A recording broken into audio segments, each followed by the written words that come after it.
Now, you cannot get rid of racism with racism. This morning, I read that white people have been excluded from weekend literacy classes in North London because the lessons were for children from black and black heritage families.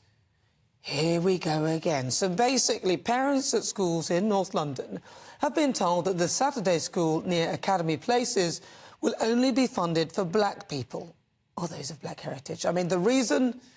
To accelerate progress in reading and writing, whilst also developing the children's knowledge of black history and culture. Let me translate that.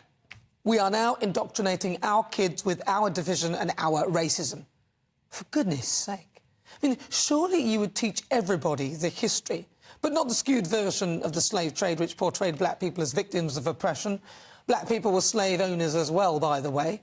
Why not teach them the history of mankind? Teach all the children, irrespective of colour, that mankind came from Africa. So if that's true, then ultimately we all have black heritage. But oh no, they want to sow the seeds of oppression and division early, so it turns into something as divisive as this in adulthood.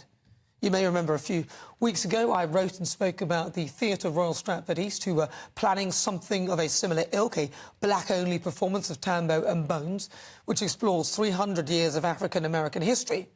Well, this week they held their black-only performance. It had been open to all, but on Wednesday they had a blackout event, where for one night only, white people were advised not to attend. The reason? Organisers insist was to create a safe, private space for an all-black identifying audience, free from the white gaze. Now, I can't actually believe that they felt it was OK to use that phrase. The theatre claimed that no one is excluded from the play. But it also made it pretty clear that white people were not welcome. This is what people said as they were going in to watch. I think the biggest importance is that we need space for ourselves, you know, just to feel free and exist. Is that what they'd call the white gaze? I think so. I think that's part of it. What do you think of that term? I mean, it's accurate. I think spaces where people can just be free, be open and feel comfortable are necessary for all community. What's wrong with white people? What's wrong with them?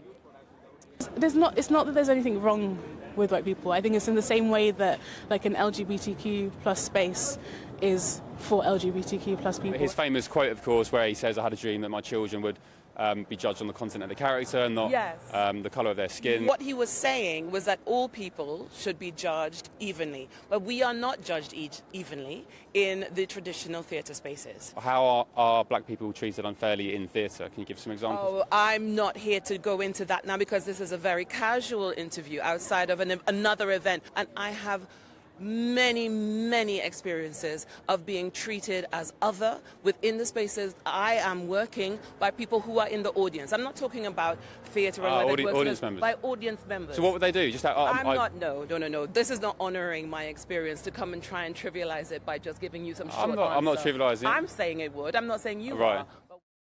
God, how patronising. So once again, white people, and this time primary school-aged children, are being excluded from an educational opportunity which describes its services as a Saturday school for children of African and Caribbean descent. I find it quite chilling. But it's hardly surprising that this victim mentality is becoming the norm when you've got a load of po-faced left-leaning individuals and organisations turning up the woke dial to correct wrongdoings like the nonsense that is reparations for links to slavery, the likes of Laura Trevelyan with her pathetic offer to pay a measly sum to make up for all her family and their so-called slave-owning wrongs. The money she cobbled together, just over 100 grand for the people of Grenada, amounted to less than £1 per head. And while she wrote her story in the woke of woke newspapers, The Guardian, it turned out that founders of the rag had links of their own.